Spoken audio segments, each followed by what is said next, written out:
I'm going to do something a little different today. Instead of a normal tutorial video, I'm going to take you behind the scenes and show you the setup I use to edit my videos.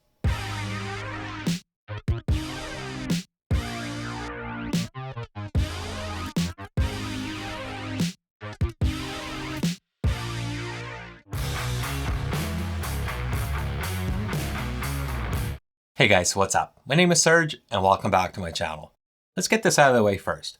This is not a typical desk setup video where money is no object and you have the latest and greatest of everything. If that's what you're looking for, you might have to go elsewhere.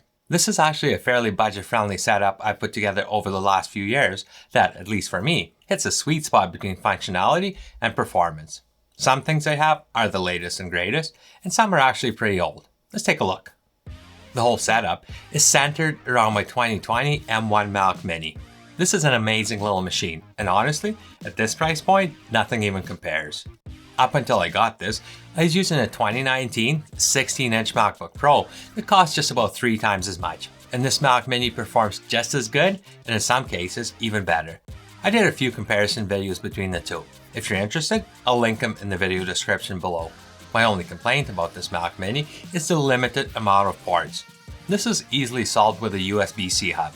There's a ton of different ones you can get on Amazon, and the one I chose to go with is the docking station designed specifically for the Mac Mini. It's the exact same shape and color, and with the Mac Mini sitting on top of it, looks like it's part of the machine. This docking station gives you 3 extra USB Type-A ports, 1 USB Type-C port, a headphone jack, and an SD and a micro SD card readers, all conveniently located at the front. You can also get these docking stations with a built-in enclosure for an SD drive, but then you lose the USB-C port at the front. I mostly edit from a portable drive, so to me, having this extra port makes much more sense. The display I use for my Mac Mini is the BenQ PD2700U. This is a 27-inch 4K display designed specifically for photographers and videographers.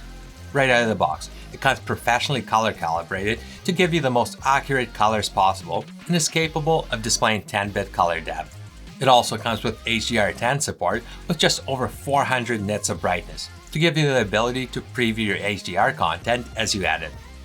Sitting on top of my monitor is a screen bar lamp, also from BenQ. This is awesome if you like working in a dark environment. It completely eliminates the need for a desk lamp, saving you space, and gives you a nice, glare-free light for your desk. You can manually adjust the brightness and color temperature, or you can use the automatic button to have the light perfectly adjust to your environment. To control my Mac Mini, I use a custom Final Cut Pro shortcut keyboard from Editor Skis. The one I have is actually a genuine Apple wireless keyboard with a number pad with shortcuts for Final Cut Pro printed right on the keys.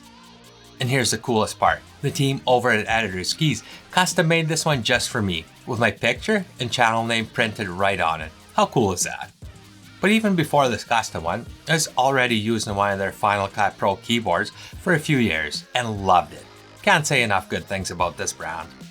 On the right side of my keyboard, I have a Logitech MX Master 3 wireless mouse. There's a number of reasons I chose to go with this one.